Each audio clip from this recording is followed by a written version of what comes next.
Hello friends, this is Raj Yadav and welcome back to smart CG update. तो friends, आज के इस वीडियो में हम लोग चर्चा करने वाले हैं एसआई भर्ती के बारे में। तो आप लोग को पता ही होगा कि छत्तीसगढ़ में एसआई की भर्ती निकली हुई है, रिक्रूटमेंट आ चुकी है, नोटिफिकेशन पूरा आ चुका है और जो है एग्जामिनेशन का पूरा शेड्यूल अभी तक नहीं आया है। ठीक है, उसके डेट वगैरह नहीं आए हैं, बट बाकी हर चीज़ यहाँ पर जारी कर दी गई है। फॉर्म फिलअप से लेकर के उसके लास्ट डेट से लेकर के हर चीज़ यहाँ पर जारी कर दी गई है।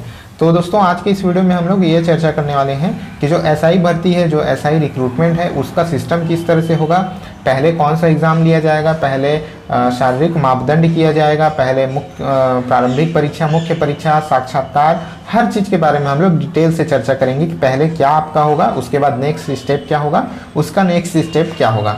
तो पूरा डिटेल से जानकारी अगर आपको चाहिए तो वीडियो को लास्ट तक जरूर देखिएगा। दोस्तों, आप लोग चैनल पर नए हैं तो सब्सक्राइब जरूर कर लीजिए, क्योंकि जब भी मैं वीडियोस अपलोड करूं तो काम का वीडियो आप तक जो है पहले पहुंच जाए। इसके अलावा बगल वाले बेल आइकन को प्रेस जरूर कर दीजिएगा, ताकि जब भी वीडियोस करूं नोटिफिकेशन आप तक चला जाए। ठीक है, सब्सक्राइब जरूर कर लीजिएगा, तभी आपको पूरी जानकारी इसके लिए मिल पाएगी।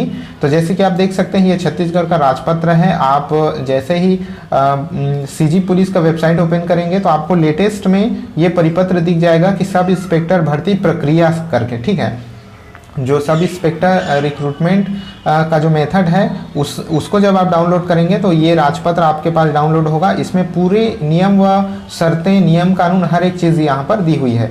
तो हम लोग को चर्चा करने वाले हैं आज कि सबसे पहले आपका स्टेप क्या होगा, भर्ती का स्टेप।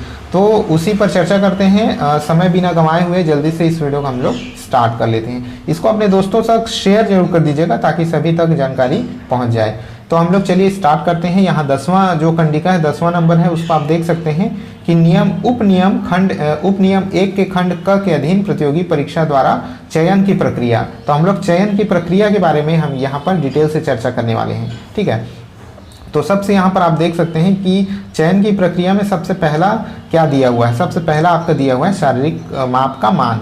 सबसे पहले आपका शारीरिक माप किया जाएगा। ठीक है, सबसे पहला स्टेप यही होगा कि अभ्यर्थी का शारीरिक परीक्षण नियम 8 के उपनियम 3 में यथा विनिर्दिष्ट न्यूनतम योग्यता के अनुसार किया जाएगा। जैसे कि टिप्पणी में कहा गया है कि शारीरिक माप के संबंध में किसी विवाद की दशा में जिले के मुख्य चिकित्सा अधिकारी का विनिश्चय अंतिम होगा। तो यहाँ पर आपका शारीरिक माप जो किया जाएगा, जो आपके नोटिफिकेशन में दिया हुआ है। ठीक है, तो नोटिफिकेशन के बारे में भी हम लोग आगे वीडियोज़ में चर्चा करने वाले हैं, तो चैनल को सब्सक्राइब जरूर कीजिएगा। ठीक है, तो शारीरिक माप सबसे पहले आपका होगा, सिर्फ माप होगा ना, सिर्फ माप होगा। उसके बाद सेकेंड नंबर पर आपका आ जाता है प्रारंभिक लिखित परीक्षा, यानी कि रिटेन एग्जाम आ जाएगा। जो भी जो है शारीरिक माप जो में जो पास हो जाएगा, जितने भी कैंडिडेट को छांटा जाएगा, उनका प्रारंभिक परीक्षा होगा। ठीक है, रिटेन एग्जाम। तो इसमें कहा गया है कि योग्य पाए जाने वाले अभ्यर्थी की कंप्यूटराइज्ड वैकल्पिक प्रकार की प्रारंभिक लिखित परीक्षा होगी। कंप्यूटराइज्ड होगी, पूरी तरह से जो है कंप्यूटर बेस्ड होगी, जो कि 300 अंकों की होगी। तो जो प्रारंभिक लिखित परीक्षा है वो 300 अंकों की होगी और समय होगा आपका 2 घंटे का समय। इस मुख्य परीक्षा में सामान्य ज्ञान संबंधी प्रश्न रहेंगे। तो पूरे प्रश्न किससे संबंधित होंगे, सामान्य ज्ञान, यानी कि आपके जनरल नॉलेज से रिलेटेड होंगे। प्रारंभिक लिखित परीक्षा के आधार पर एक गुणागुण सूची, मेरिट लिस्ट तैयार की जाएगी। तो क्या तैयार की जाएगी, मेरिट लिस्ट, जिसमें विज्ञापित रिक्त पदों के केवल 20 गुना अभ्यर्थियों को ही, यानी कि 20 गुना अभ्यर्थी, मान लीजिए एक एग्जाम्पल दे रहा हूं कि 100 पोस्ट हैं, तो आपके 20 गुना यानी कि 2000 यहाँ पर कैंडिडेट को मुख्य परीक्षा के लिए, मुख्य लिखित परीक्षा के लिए छांटा जाएगा। ठीक है, मेरिट लिस्ट के आधार पर। तो फिर अंतिम अभ्यर्थी जिस पर 20 गुना संख्या पूर्ण होती हो, ऐसे अभ्यर्थी को जिन्होंने इन अभ्यर्थी के अधिक बराबर अंक प्राप्त किए हैं, मुख्य परीक्षा में सम्मिलित किया जाएगा। यानी कहने का मतलब कि 20 गुना से अगर ज़्यादा हो जाए, जैसे लास्ट जो 20 गुना का लास्ट जो अभ्यर्थी होंगे, सबसे कम नंबर पाने वाले 20 गुना में सबसे लास्ट, तो अगर वो 3-4 कैंडिडेट भी होते हैं जो लास्ट नंबर पाए हैं, जैसे मान लीजिए किसी ने 40 नंबर पाया हुआ है और 40-40 वाले ही अभ्यर्थी हैं, 3-4 अभ्यर्थी हैं, तो सभी को ले लिया जाएगा। ठीक है, तो इस तरह से यहाँ पर कहा गया। अब तीसरे चरण में क्या होगा, तीसरे चरण में होगा मुख्य लिखित परीक्षा। ठीक है, मेन जो रिटेन एग्जाम होगा, मेंस होगा। अब उसमें क्या क्या होगा, हिंदी तथा अंग्रेजी क नंबर में, फर्स्ट नंबर में हिंदी अंग्रेजी भाषा में दक्षता आपकी चेक की जाएगी। यह परीक्षा 200 अंकों की होगी और समय होगा आपका 2 घंटे का। हिंदी के लिए 125 और अंग्रेजी के लिए 75 अंक होंगे, और ये सभी अभ्यर्थियों के लिए अनिवार्य होगा। ठीक है, इसको ध्यान दीजिएगा। नेक्स्ट आ जाता है आपका सामान्य ज्ञान एवं सामान्य अध्ययन, यानी कि आपका जीके एंड जीएस। ठीक है, general knowledge and general studies. तो इसमें आपका 200 अंकों का परीक्षा होगा, समय होगा आपका 3 घंटा और ये सभी के लिए अनिवार्य होगा। तो इसमें जीके और जीएस चेक किया जाएगा आपका। फिर आ जाते हैं नेक्स्ट में एप्टीट्यूड टेस्ट। यह परीक्षा 200 अंकों की होगी, समय होगी 2 घंटे और ये सभी के लिए अनिवार्य होगा, जितने भी कैंडिडेट हैं, क्योंकि अलग अलग वर्गों में भर्ती हो रही है।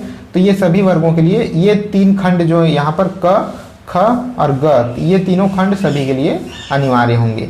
अब आ जाते हैं नेक्स्ट में, यहाँ पर घ चौथे नंबर पे कहा गया है विज्ञान, जिसमें कि गणित, भौतिक और रसायन आ जाएगा। यह परीक्षा 200 अंकों की होगी, 2 घंटे का समय होगा। ये केवल ऐसे अभ्यर्थियों के लिए अनिवार्य होगा जो अनुसूची 3 में उप निरीक्षक, रेडियो, अंगुल चिन्ह, प्रश्नाधीन दस्तावेज के पदों पर भर्ती के लिए आवेदन जो करेंगे उनके लिए होगा। ठीक है, अब आ जाते हैं नेक्स्ट में, जो कि है 5वां नंबर कंप्यूटर विज्ञान। कंप्यूटर विज्ञान की परीक्षा 200 अंकों की होगी, समय होंगे 2 घंटे और ये ऐसे अभ्यर्थियों के लिए होगा जो अनुसूची 3 में विनिर्दिष्ट उप निरीक्षक कंप्यूटर, उप निरीक्षक साइबर क्राइम, इसके पदों के लिए भर्ती के लिए आवेदन किया होगा। तो इस तरह से परीक्षा होगी। अब दोस्तों उसके बाद आ जाते हैं 4th स्टेप में। 4th स्टेप में आपका होगा पृथक चयन सूचियां। प्रथम चरण की लिखित परीक्षा में प्राप्तांकों को जोड़कर पृथक से सूबेदार, उप निरीक्षक विशेष शाखा, प्लाटून कमांडर और उप निरीक्षक रेडियो, अंगुल चिन्ह, प्रश्नाधीन दस्तावेज की एक तथा उप निरीक्षक कंप्यूटर, उप निरीक्षक साइबर क्राइम की एक, कुल 3 पृथक जो है मेरिट लिस्ट जारी की जाएगी, जिसमें से विज्ञापित रिक्त पदों के 5 गुना संख्या में अभ्यर्थियों को द्वितीय चरण की परीक्षा के लिए बुलाया जाएगा। यानी कि जितने भी पोस्ट हैं उसके 5 गुना को अब छांटा जाएगा। यानी कि प्री और मेंस लेने के बाद मेरिट लिस्ट तैयार की जाएगी और 5 गुना को, जैसे मैंने बताया कि अगर 100 पोस्ट हैं तो उसके 500 कैंडिडेट को, 500 टॉप कैंडिडेट को नेक्स्ट स्टेप के लिए बुलाया जाएगा। अंतिम अभ्यर्थी, जैसे मैंने कहा कि लास्ट में अगर नंबर सेम आते हैं तो सभी को बुला लिया जाएगा। ठीक है, फिर नेक्स्ट 5वें स्टेप में आते हैं हम लोग शारीरिक दक्षता परीक्षा। अब आ जाते हैं, नापजोख हो चुका है पहले ही, अब आ जाते हैं शारीरिक दक्षता परीक्षा में। तो शारीरिक दक्षता परीक्षा के दौरान आवेदक का शारीरिक नापजोख नियम 8 के उपनियम 3 के खंड क से घ के अनुसार आंखों की दृष्टि, आंखों से संबंधित अन्य जांच को छोड़कर किया जाएगा तथा अग्रिम प्रक्रिया में शामिल होने संबंधी अनुमति पत्र केवल शारीरिक नापजोख परीक्षा में सफल पाए गए अभ्यर्थियों को ही किया जाएगा।